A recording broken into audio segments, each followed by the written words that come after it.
The Dan Yorke State of Mind program is brought to you in part by Lookout Rhode Island and Takeo Comfort Solutions. Welcome into my state of mind. I am Dan Yorke, fresh from a little vacation break.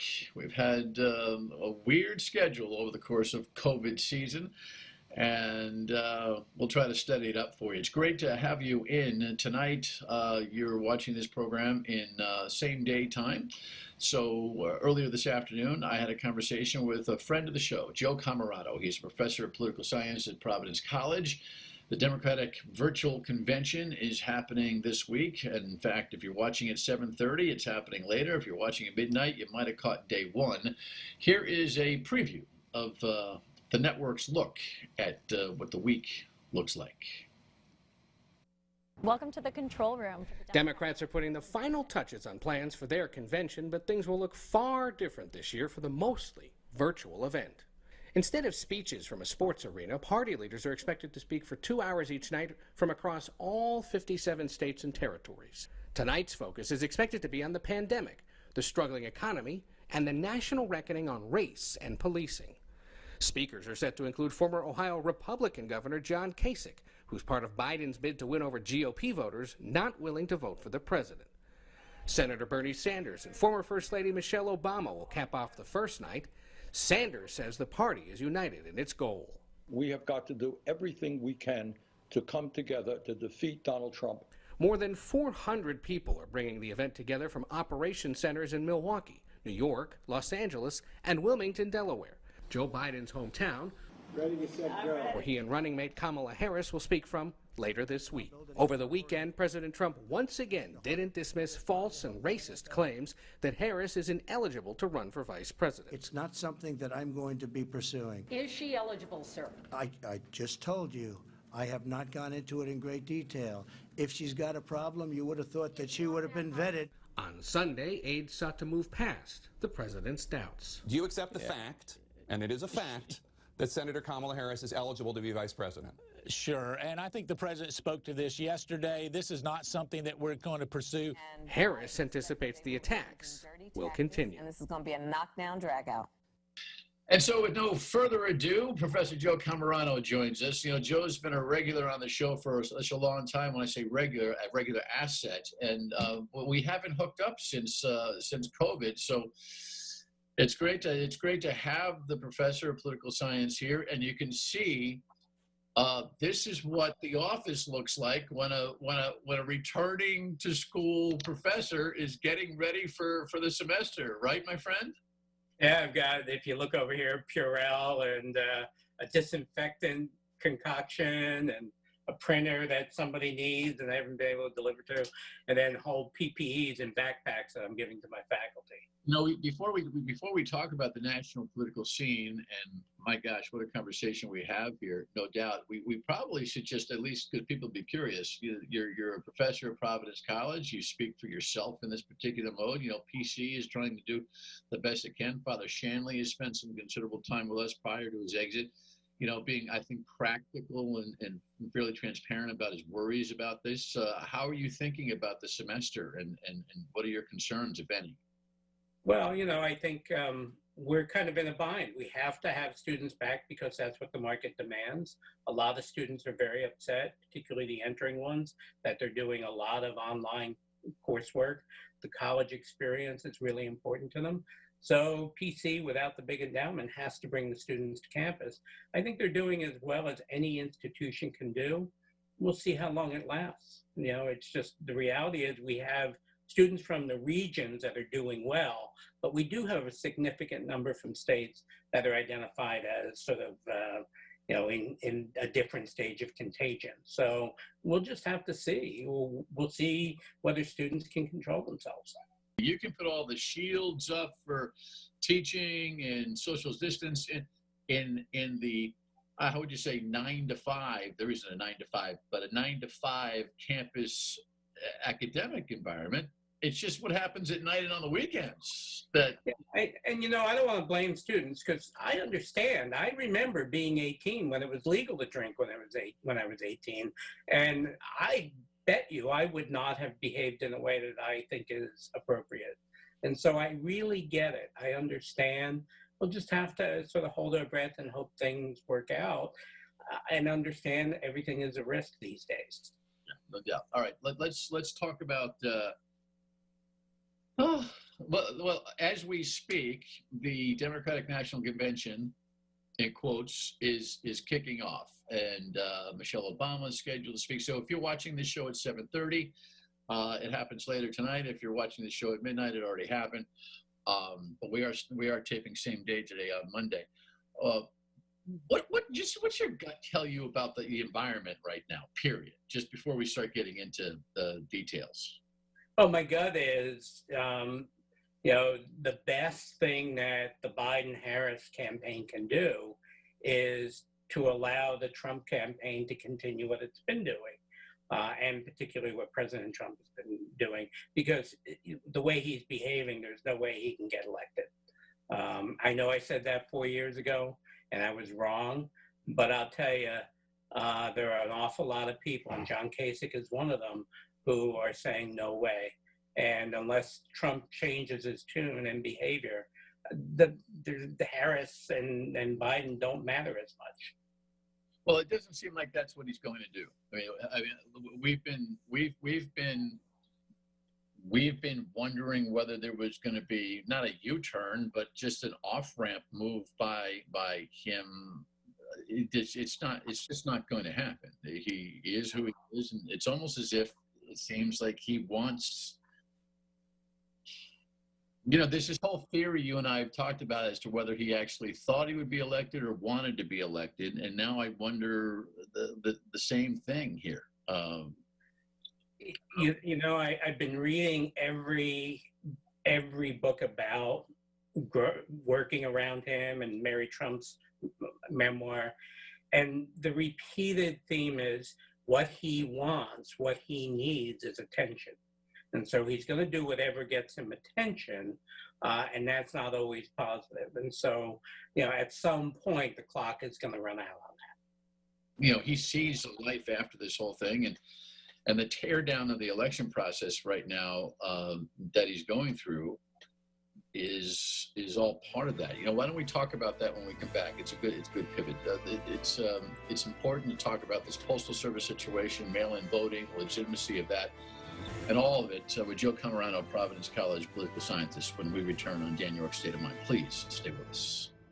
Welcome back to my State of Mind. Professor Joseph Cammarano, Providence College political scientist, with us. Hardly needs introduction on this program, but it's been a while. COVID does that. Hey, listen, Joe, COVID does a lot of things. The virus, before we get into nitty-gritties of Postal Service and mail-in ballots and the convention itself and the virtual nature of it, is there an overriding thought that you have about what the COVID factor has done to our political environment, period?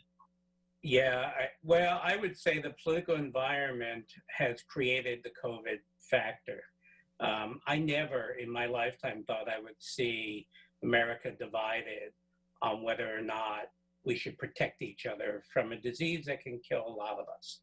And for me, the politicization of the response to COVID is among the most depressing things as an American, as well as a scholar who studies the commonality that we have across partisan divides traditionally, and that's vanished. And so I think what we're seeing is we've become so polarized in the debate, not necessarily the regular people who relate to each other.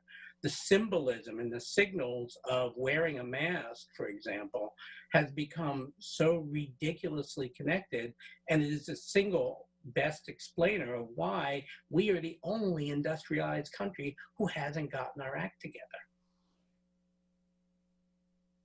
I mean, even Great Britain, who made big mistakes early on for the same reason, was able to get its act together. We haven't, and it's pathetic when we're looking forward to 800 people a day dying, when in Italy, if 1 or 2 die a day, and they're only about 2 to 4 weeks ahead of us. So it's pathetic. Yeah. Well, of course, the prorated numbers of the population need to be factored in there, but there's no arguing. There's no arguing that we're 50 different states fighting 50 different battles, But wait, I just want to make sure you understand. If Italy had our population, the number of deaths they would have would be under 50 right now. I hear you. Yeah, no argument there. It's incredible though that this virus does come into what we've already discussed, pre-COVID, the polarized world that we are in. I recently wrote a column in the Valley Breeze last week that where I just said, sometimes it's okay just to shrug your shoulders. You don't have to win every battle. You don't have to have everything fit through your ideology. I mean, this thing that's happened to us and the way it's been kicked around and mishandled certainly deserves acute analysis. But the way we came into this with staking out our own turf on politics has to your point has caused a lack of being able to agree on some scientific concepts that could have helped us along here, right? Yeah, and this is a complete failure of leadership. I want to make it very clear. This is not about the person, the guy in the physical plant here, or the guy who lives in my apartment complex who's blue collar and doesn't like to be told what to do. This is a function of them not wanting to make it look like the person they support, or the party they support is crazy or wrong.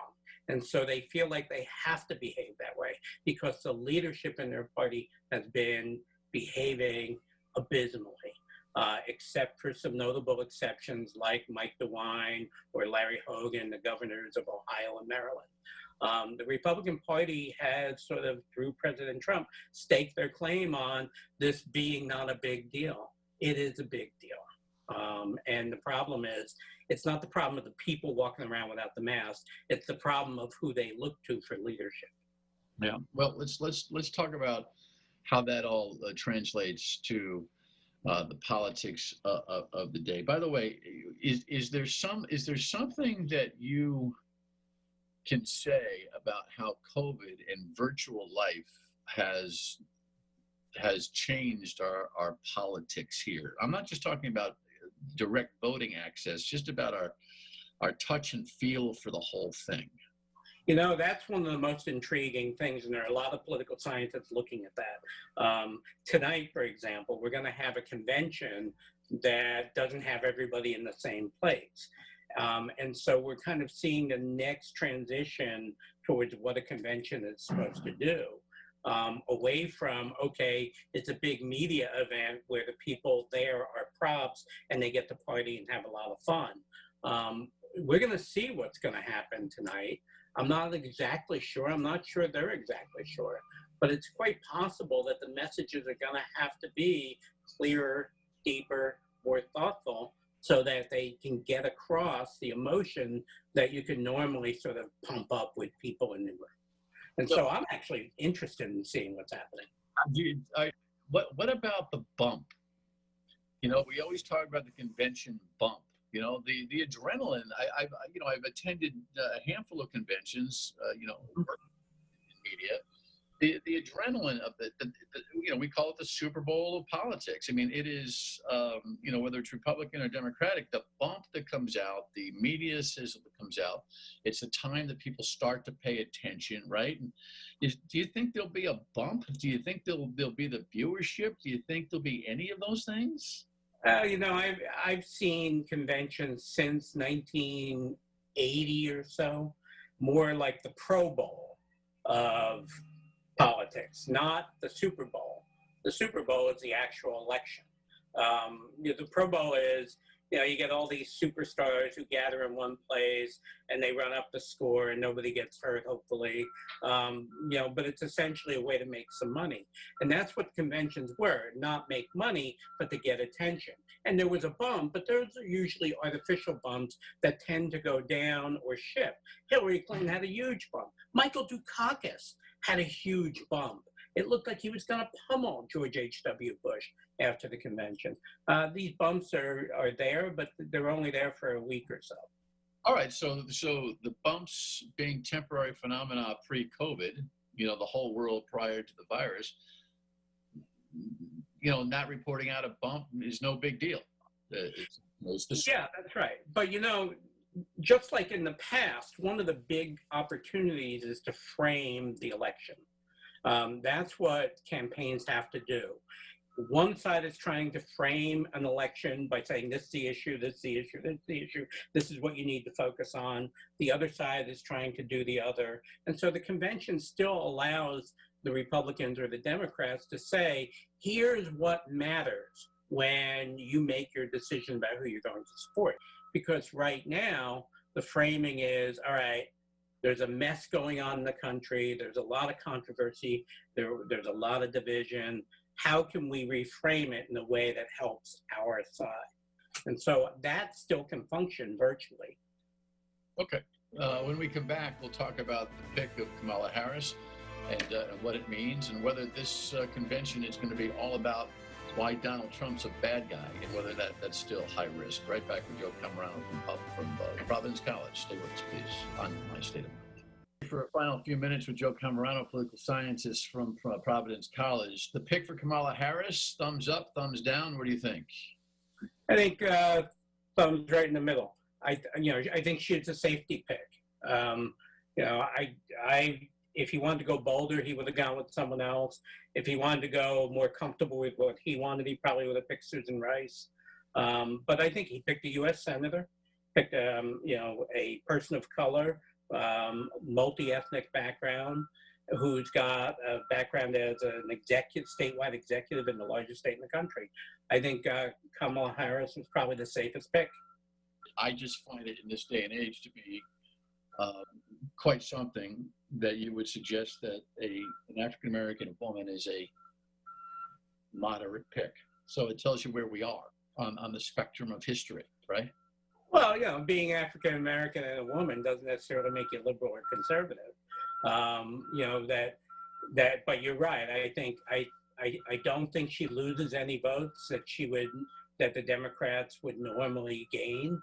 And I think there's a lot of appeal on the part of, her background. I think her work as Attorney General in California might actually work to the advantage of moderates who might not be inclined to vote for her, but would say, hey, she was tough on crime. These people way out left didn't like her, and therefore she must be better than Bernie Sanders, at least.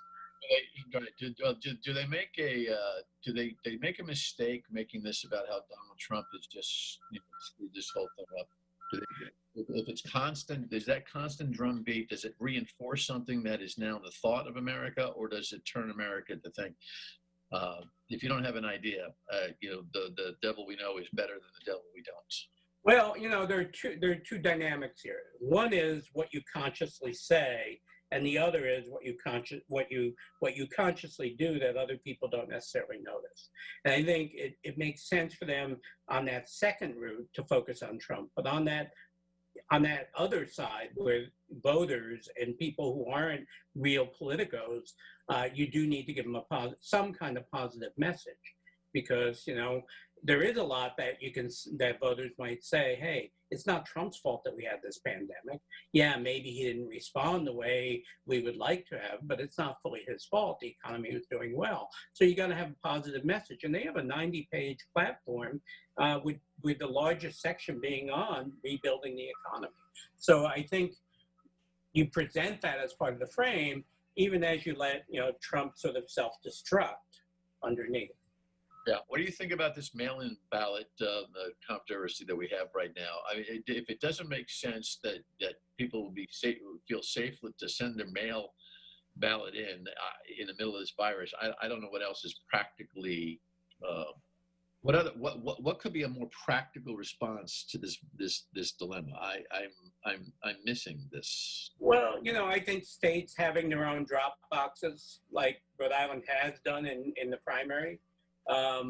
Having drop boxes where people can put it in the box instead of putting it in the mail. I think states where Democrats want to have more universal voting, they can figure out how to do it. The reality is President Trump sees the federal government as his own personal service to serve his interests, which is to win. And so we have to take it as a given. U.S. Postal Service, it's not broken. It hasn't been broken. It doesn't lose as much money as everyone says. It does lose money, but it loses money because it delivers mail to the Republican part of the country that costs too much for FedEx to do. Yeah. So, and my dad still gets his medications via the mail through the VA. And there are going to be a lot of ticked off veterans about that. So I don't think it's a very smart move on President Trump's part, but he plays checkers. Checkers meaning I'm going to think 2 moves out, and that's it. And so tomorrow he might pivot and change to something else. His main goal is to win. That's his strategy. Whatever he thinks he can do, he'll do, and then he'll pull back. That's Trump. We're still months away from the election, so we're not making any predictions, but you made a bold statement here at the beginning of the conversation. You're sticking to it. At what point do you actually think there's a prediction in this mix? Not that the prediction is the most important thing, but when do you get a sense that the 9-point spread that Biden has is enough to carry the Electoral College? I would say watch Michigan and Wisconsin and Pennsylvania. And if he's behind there, and then also look at North Carolina and Georgia, and if he's behind and the Senate candidates in Georgia are behind, that's a harbinger. I wouldn't necessarily want to prognosticate, in part because I don't know how the election is going to unfold, and we may not know the winner until a week afterwards. And that's dangerous turf that we haven't had since after the Civil War. Yeah, well, we'll have plenty of time to get to that. We will not keep Joe as a stranger. Tidy up that office and get to work, Joe. It doesn't look that bad. A final word when we come back on My State of Mind. Thanks to Professor Joe Cammarano. He'll be an often visitor over the course of the heat of the political season, which really kind of starts with the convention, whether it's virtual or not. The Democrats this week, the Republicans soon thereafter, and let the 2020 political season, crazy as I'm sure it's going to be, begin. Thanks for tuning in. Talk to you on the radio tomorrow at 3 until 6 on WPRO and back here tomorrow night. Good night.